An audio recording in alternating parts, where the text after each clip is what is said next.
Selamat malam, Shalom. Bapak Ibu yang diberkati Tuhan, ibadah rumah tangga Rabu 15 April 2020 segera kita akan mulai. Jemaat diundang berdiri untuk menghadap Tuhan dan menyembahnya serta memuliakan namanya karena kasih setianya besar atas kita.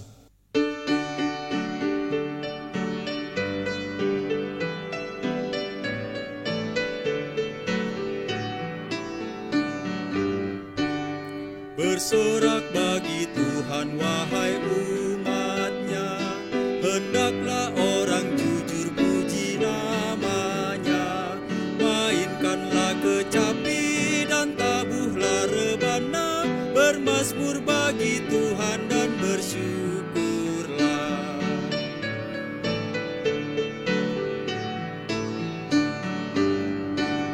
Nyanyikan lagu baru bagi Tuhanmu, nyaringkan suaramu dan bersoraklah, sebab Tuhan berfirman dan semuanya ada, segala isi bumi diciptakannya. Bapak Ibu yang diberkati Tuhan, sebelum kita datang pada ibadah, kita datang pada doa pembukaan. Mari kita berdoa. Terpujilah Engkau ya Tuhan Allah, Allah yang selalu hadir dan berkarya dalam setiap hidup kami. Kami umat manusia dan juga lebih khusus kami jemaat GPIB Menara Kasih. Agar kami benar-benar persekutuan ibadah rumah tangga ini boleh terlaksana dengan baik dan itu boleh mewarnai hidup kami. Dan biarlah persekutuan kami ini diberkati oleh Tuhan. Dan berkati pelayan firman Pendeta Luki Gosal, serta Tuhan yakinkan kami dengan Roh Kudus-Mu kami memperoleh berkat. Biarlah ibadah ini jadi dalam nama Allah Bapa, Anak dan Roh Kudus. Amin. Kita bermazmur. Mazmur 113 ayat 1 sampai 6. Kita bermazmur sebagaimana kita membaca mazmur pujian. Haleluya, pujilah hai hamba-hamba Tuhan. Pujilah nama Tuhan. Kiranya nama Tuhan dimasyhurkan Sekarang ini dan selama-lamanya. Dari terbit sampai kepada terbenamnya matahari, Terpujilah nama Tuhan. Tuhan tinggi mengatasi segala bangsa. Kemuliaannya mengatasi langit. Siapakah seperti Tuhan Allah kita, Yang diam di tempat yang tinggi, yang merendahkan diri untuk melihat ke langit dan ke bumi.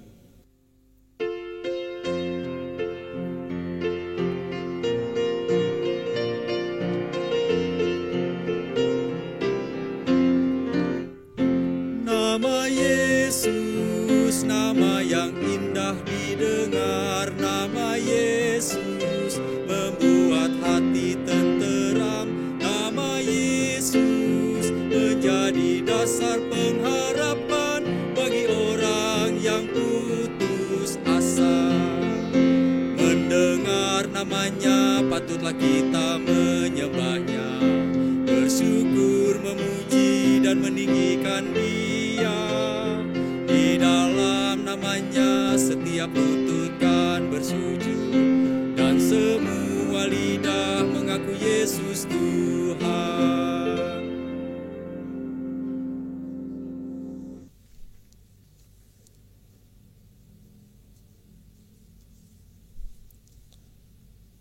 Ibu bapak, saudara-saudara yang dikasihi dan yang diberkati Tuhan, tiba saatnya kita akan membaca dan merenungkan firman Tuhan pada saat ini. Untuk itu kita akan mohon pertolongan Tuhan di dalam doa. Mari kita berdoa. Terima kasih Bapa Sorgawi, kami bersyukur pada malam hari ini kami boleh datang padamu lagi Tuhan dalam ibadah rumah tangga dari rumah kami masing-masing. Tuhan, kami akan membaca dan merenungkan firman-Mu lagi. Karena itu, terangilah hati dan pikiran kami dengan Roh Kudus, supaya apa yang kami baca dan kami renungkan, kami mengerti sapaan Tuhan lewat firman-Mu, dan itu menjadi bagian dalam kehidupan beriman kami, dalam kehidupan kami hari lepas hari. Terlebih di masa kami harus berdiam diri di tengah-tengah situasi saat ini. Terpujilah Engkau Tuhan, inilah doa kami mohon semuanya dalam nama Tuhan Yesus. Amin. Pembacaan kita pada saat ini terambil dari Keluaran pasal 4 ayat 10 sampai dengan 17. Keluaran pasal 4 ayat 10 sampai dengan 17. Saya bacakan. Lalu kata Musa kepada Tuhan, "Ah Tuhan, aku ini tidak pandai bicara. Dahulu pun tidak, dan sejak Engkau berfirman kepada hamba-Mu pun tidak. Sebab aku berat mulut dan berat lidah."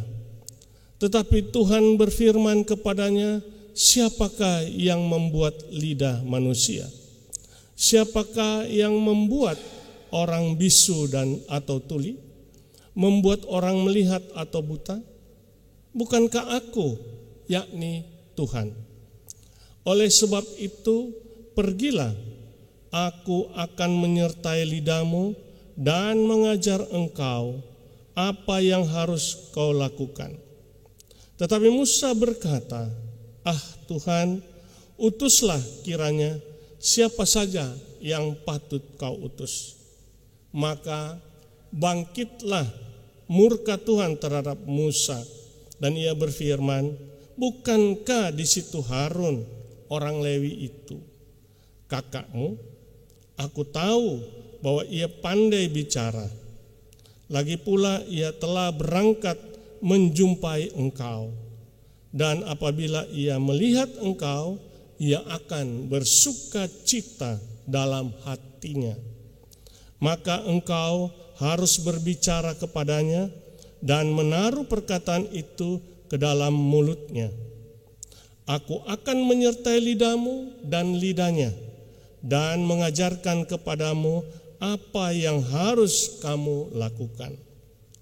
Ia harus berbicara bagimu kepada bangsa itu, dan dengan demikian ia akan menjadi penyambung lidahmu, dan engkau akan menjadi seperti Allah baginya. Dan bawalah tongkat ini di tanganmu yang harus kau pakai untuk membuat tanda-tanda mujizat." Demikianlah pembacaan firman Tuhan yang menjadi dasar renungan kita pada saat ini. Terpujilah Kristus, haleluya. Haleluya, haleluya, haleluya.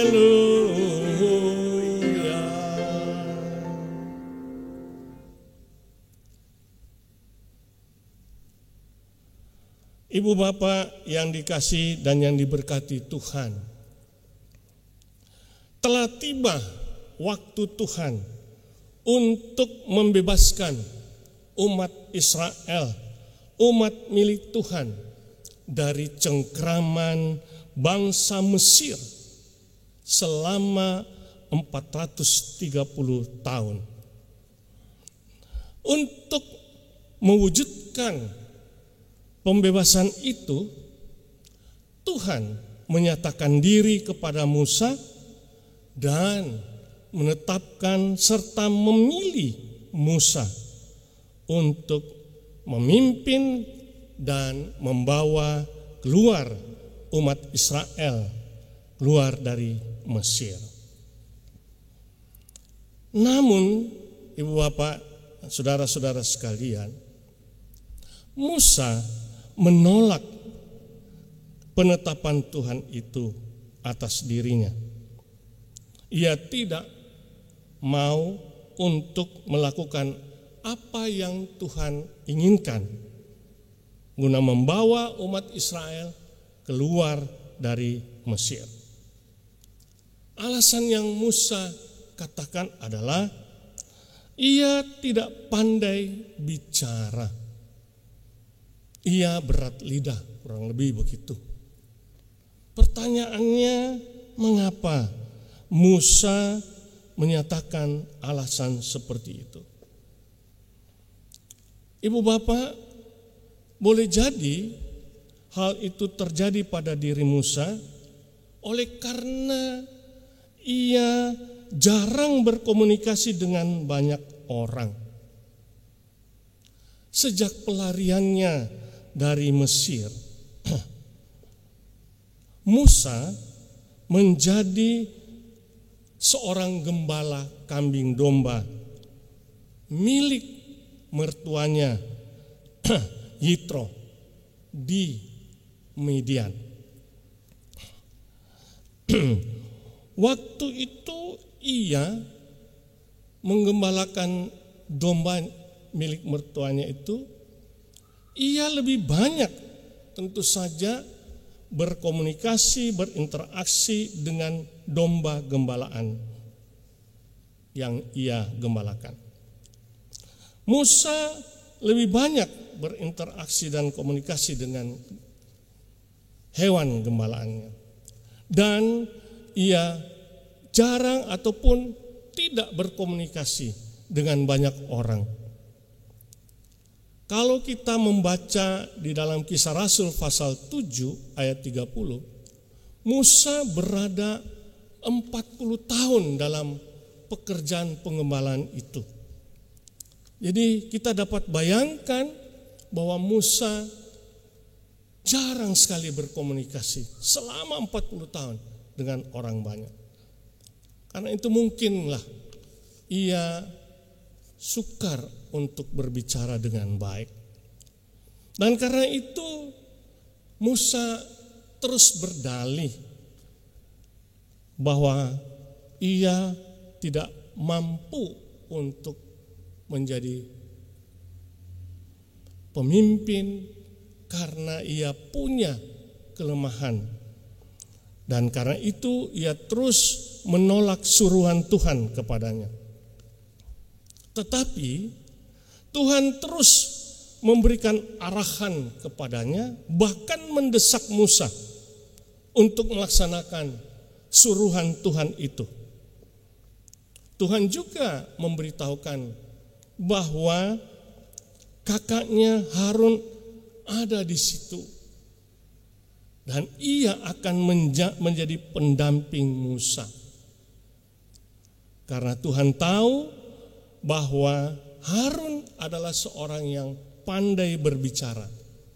Karena itu ia akan menjadi juru bicara Musa untuk menghadapi Firaun maupun juga umat Israel.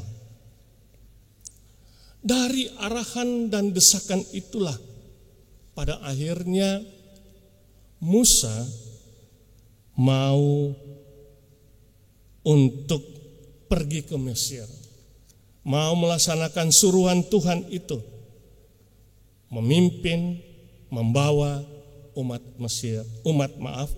Israel keluar dari Mesir.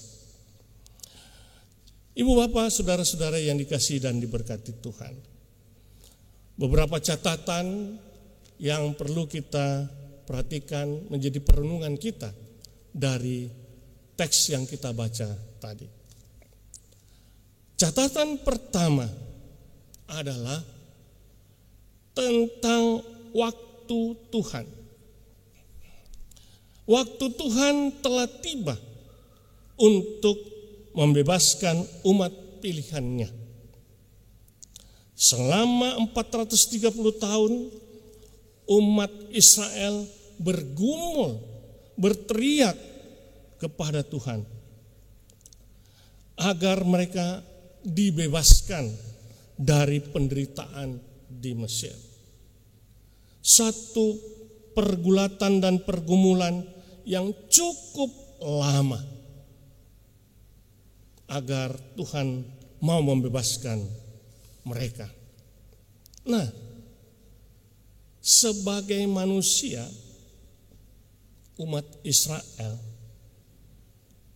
sama dengan manusia pada umumnya, bahwa mereka sangat menginginkan agar Tuhan segera menolong, membebaskan mereka dari penderitaan yang menimpa hidup mereka yang cukup lama itu. Umat Israel sangat berharap agar Tuhan segera membebaskan mereka dari penderitaan di Mesir itu. Namun ternyata waktu Tuhan tidak seperti yang diinginkan oleh umat Israel. Tidak seperti yang diharapkan oleh umat Israel. Cukup lama Tuhan tidak memberi jawaban kepada mereka. Pertanyaannya, kenapa begitu? Kenapa Tuhan begitu lama untuk menolong umatnya? Ibu bapak yang dikasihi dan berkati Tuhan, boleh jadi itulah rancangan Tuhan, dan boleh jadi itu merupakan cara Tuhan untuk mendidik umatnya agar mereka tetap bertekun, tetap setia, dan sabar. Jadi ini merupakan didikan Tuhan bagi umatnya. Itu yang bisa kita lihat cukup lama, ibu bapak. Jadi ingatlah bahwa prinsip yang sangat penting dari Tuhan adalah Ia selalu mendidik umatnya, umat pilihannya, untuk selalu bertekun, untuk selalu setia dan sabar. Persoalannya memang sifat manusia itu seringkali adalah sifat yang selalu mau memaksakan kehendaknya agar Tuhan mengikuti kehendak manusia, agar Tuhan mengikuti keinginannya, menghendaki seleranya, atau Tuhan mengikuti seleranya. Dan Tuhan juga harus mengikuti apa yang mereka minta supaya segera Tuhan lakukan. Nah, saudara-saudara, itulah sifat manusia pada umumnya, termasuk umat Israel. Nah, Tuhan lewat apa yang Tuhan lakukan dengan waktu yang cukup lama itu, Tuhan mau mengikis, mau membersihkan sifat kemanusiaan dari umat Tuhan, bahkan umat manusia, karena sifat yang ingin memaksakan kehendaknya kepada kehendak Tuhan. Itu sudah merupakan sifat yang sudah rusak karena dosa. Memaksakan kehendak diri supaya Tuhan mengikuti kehendaknya. Kurang lebih seperti itu yang bisa kita lihat, ibu bapak, saudara-saudara sekalian. Barangkali kita bisa lihat dengan situasi sekarang juga dalam pergumulan menghadapi COVID-19. Situasi pandemi yang sungguh membuat kita bergumul, termasuk orang beriman.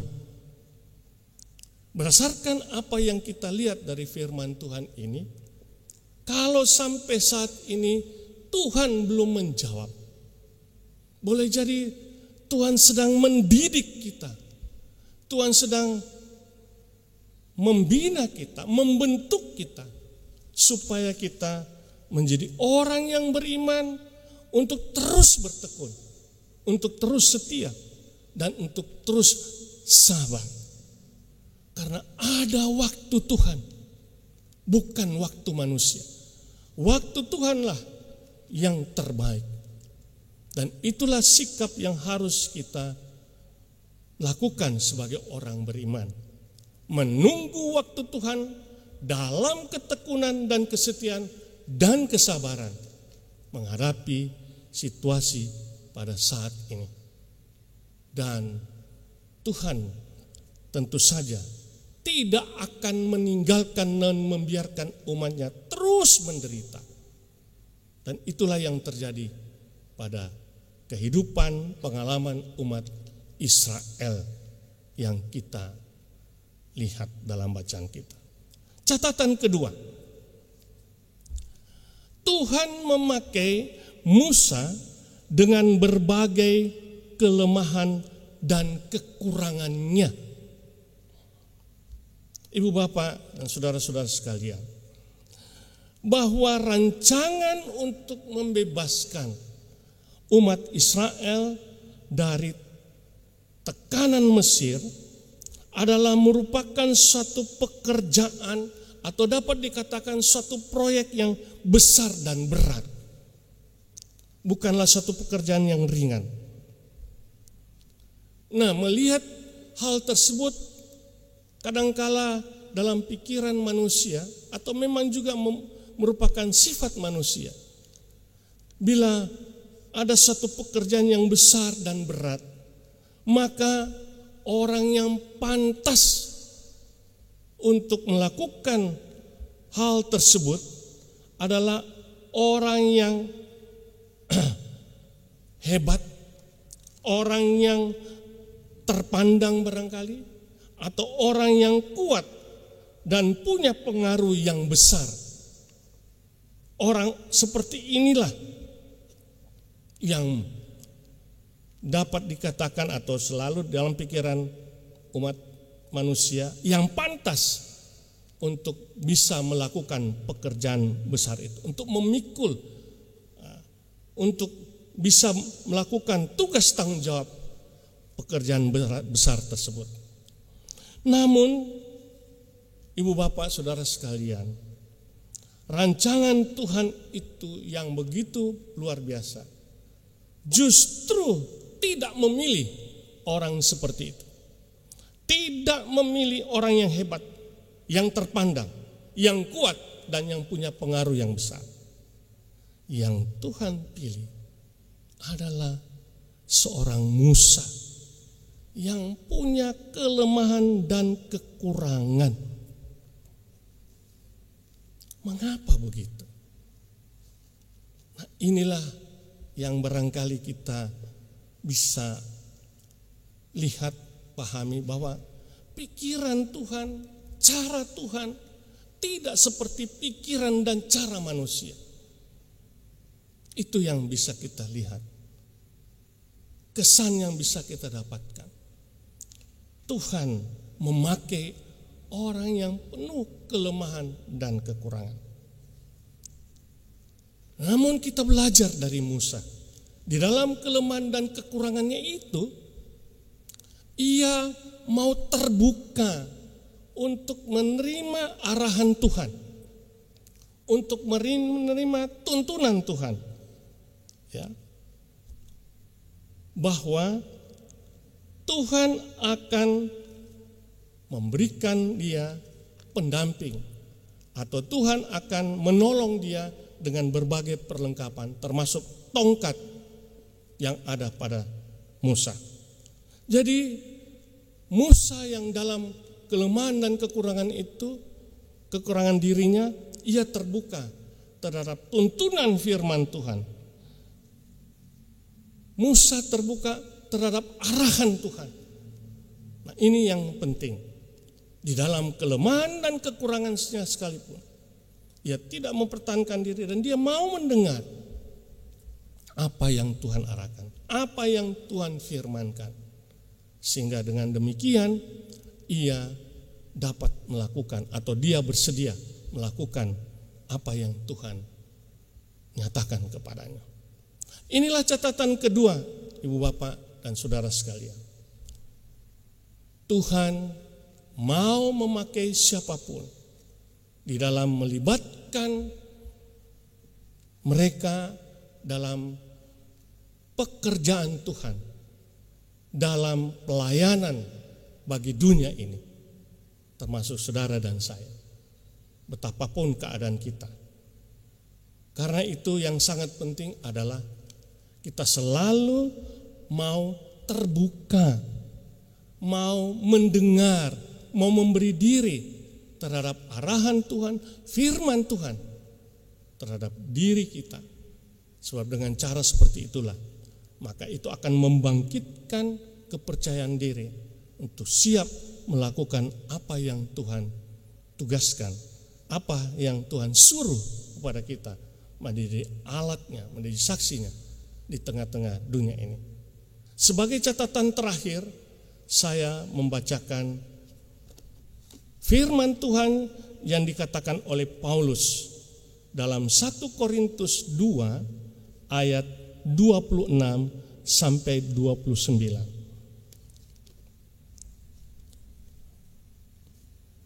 1 Korintus 2 ayat 26 sampai 29 yang menyatakan demikian, saudara-saudara. Bukan 1 Korintus 2, 1 Korintus 1 ayat 26 sampai 29. Ini berkaitan dengan dengan kita sebagai orang yang Tuhan panggil dan Tuhan mau pakai dalam kehidupan beriman kita. Beginilah firman Tuhan, 1 Korintus 2 ayat 26 sampai 29. Ingat saja saudara-saudara, bagaimana keadaan kamu ketika kamu dipanggil. Menurut ukuran manusia, tidak banyak orang yang bijak, tidak banyak orang yang berpengaruh, tidak banyak orang yang terpandang. Tetapi apa yang bodoh bagi dunia dipilih Allah untuk memalukan orang-orang yang berhikmat.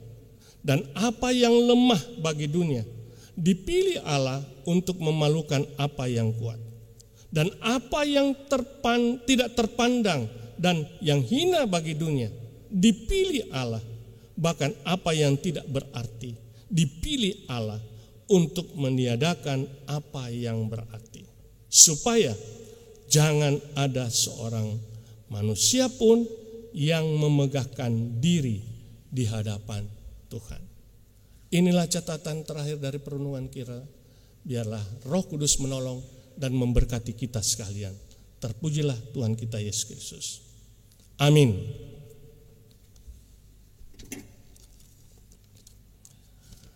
Baik, kita sambut dengan nyanyian dari pelengkap Kidung Jemaat atau PKJ 129 bait 1 dan 2.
Kita bersatu dalam doa syafaat. Terima kasih Tuhan untuk sapaan firman-Mu. Biarlah kami senantiasa tetap bertekun, setia dan sabar menghadapi kenyataan hidup kami saat ini. Dan Tuhan juga mengingatkan apapun keberadaan kami, Tuhan mau memakai kami untuk hormat kemuliaan nama-Mu di tengah-tengah dunia ini. Itu dua hal yang boleh kami hayati dari kebenaran firman. Di dalam segala kelemahan dan kekurangan kami sekalipun, asal kami mau membuka diri terhadap firman, terhadap suara Tuhan, terhadap arahan Tuhan bagi kehidupan kami. Di dalam keterbatasan kami, Tuhan tetap akan memakai kami. Di dalam kelemahan dan kekurangan kami, Tuhan tetap akan memakai kami. Terima kasih Bapa Sorgawi. Karena itu Tuhan tolong kami semua umat-Mu, supaya kami tetap bertekun dan setia sabar menghadapi situasi kami harus tinggal di rumah selama ini dan mengikuti semua apa yang dikatakan atau apa yang dilakukan oleh pemerintah kami. Semua himbauan itu. Karena itu Tuhan, peliharalah jemaat-Mu, berikanlah mereka ketekunan, kesetiaan dan kesabaran. Berikanlah kemampuan untuk berkreasi selama berada di rumah, supaya rasa bosan tidak menghinggapi mereka, tapi mereka terus sabar, tekun dan setia. Terima kasih Bapa Surgawi, perkenankan kami doakan untuk jemaat-Mu yang sedang dalam kelemahan tubuh, yang sedang dalam pergumulan ekonomi, yang sedang dalam pergumulan-pergumulan tertentu apa saja. Tolonglah Tuhan, agar di tengah penderitaan mereka Engkau hadir dan Engkau menyatakan kasih-Mu, Engkau menjamah supaya mereka merasakan jaman tangan kasih-Mu di tengah-tengah pergulatan iman mereka, sehingga mereka tidak putus asa, tetapi mereka tetap bergantung, berharap kepadamu. Kami tetap mendoakan dan tolong mereka Bapa. Tuhan, terima kasih. Kami juga tetap berdoa untuk situasi bangsa dan negara kami. Tuhan, jangan Engkau biarkan supaya kuat kuasa Tuhan tetap berkarya. Tapi tolonglah supaya Engkau beri hikmat terus kepada pemerintah kami, supaya pemerintah kami, baik presiden, wakilnya, dan seluruh menteri, bahkan yang bertanggung jawab menghadapi situasi pandemi COVID-19, supaya terus bekerja dengan baik. Kami juga tetap dukung dalam doa untuk tenaga medis, dokter, perawat, dan petugas non-medis yang juga terlibat di dalamnya.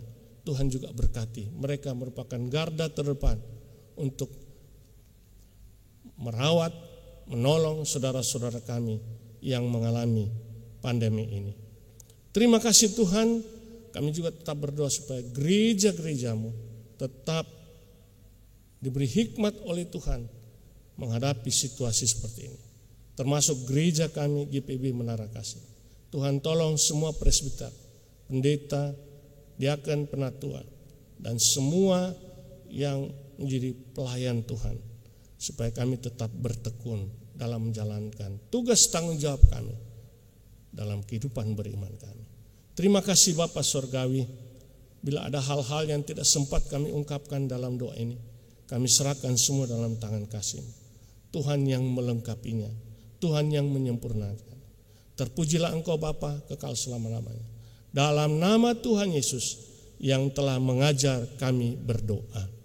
Bapa kami yang di sorga, dikuduskanlah nama-Mu, datanglah kerajaan, jadilah kehendak-Mu di bumi seperti di sorga. Berilah kami pada hari makanan kami yang secukupnya, dan ampunilah akan segala kesalahan kami, seperti kami juga mengampuni orang yang bersalah kepada kami. Dan janganlah membawa kami ke dalam pencobaan, tetapi lepaskanlah kami daripada yang jahat. karena Engkaulah yang empunya kerajaan dan kuasa dan kemuliaan sampai selama-lamanya. Amin.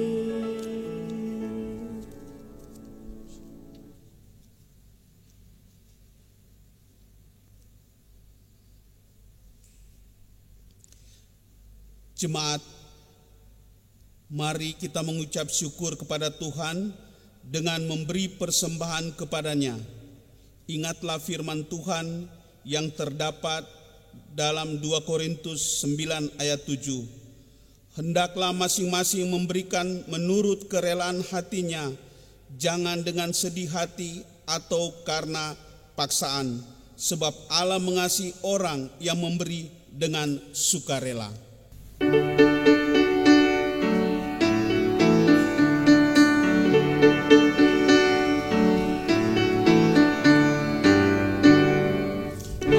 Bersyukur Allah sumber hidup, Dia memberi rahmat-Nya kepadaku.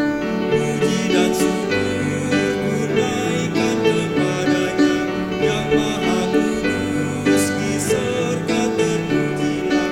Dia sumber hidupku, baginya syukur dan pujian selamanya.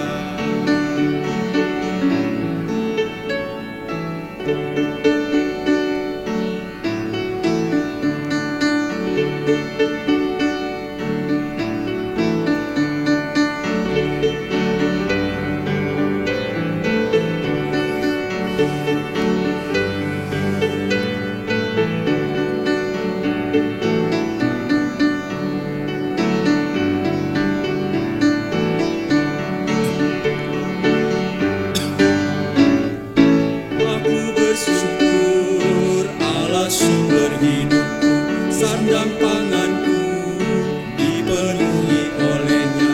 Puji dan syukur tunaikan kepadanya, yang maha kudus di surga terpujilah.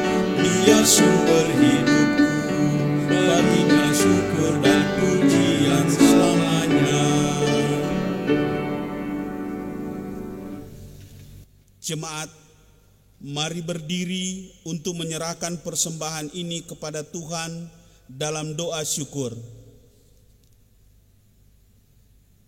Segala ungkapan syukur hanya kepadamu Bapa di sorga, oleh karena kasih karunia dan berkat yang boleh selalu kami terima dan nikmati hingga saat ini. Kami tahu dan percaya semua berkat yang kami peroleh itu karena kemurahan Tuhan dalam kehidupan kami. Untuk itu Bapa di sorga, sebagai bukti ungkapan syukur kami kepadamu, saat ini kami sudah memberikan persembahan berupa mata uang yang sudah kami siapkan di rumah kami masing-masing.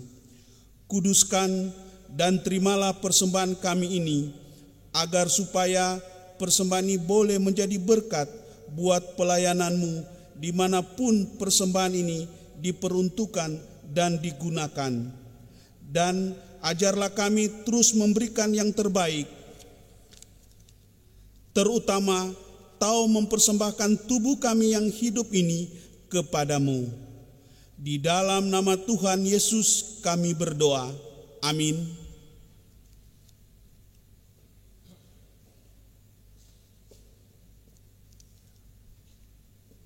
Ibu Bapak, mari kita berdiri, kita mengakhiri ibadah rumah tangga ini, dan dengarlah amanat pengutusan.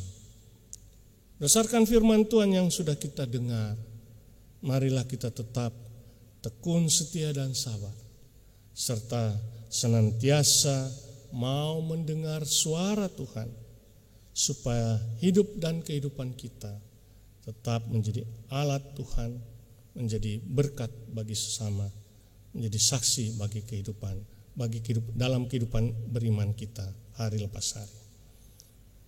Gita Bakti 104 bait 1 dan 2.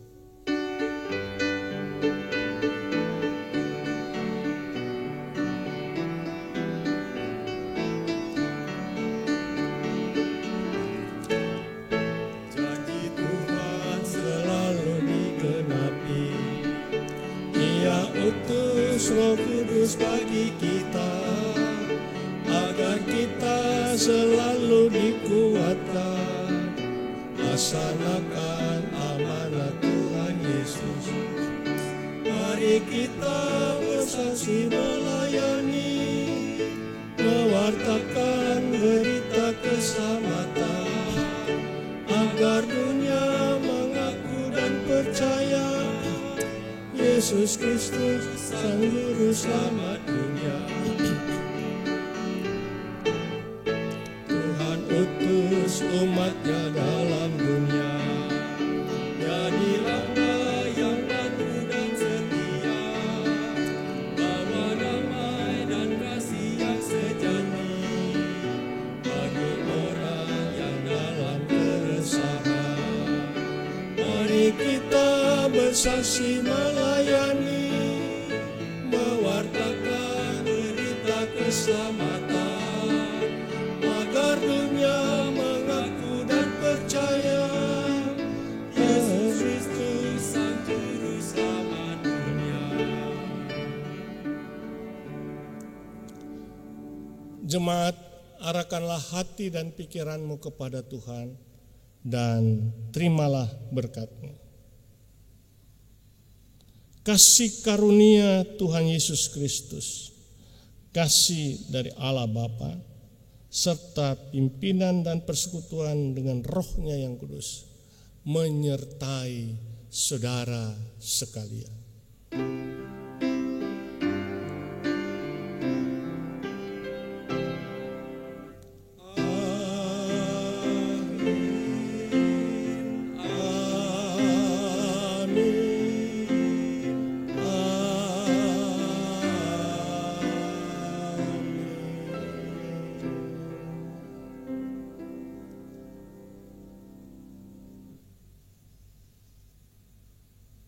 Ibadah selesai. Shalom. Tuhan memberkati saudara sekalian.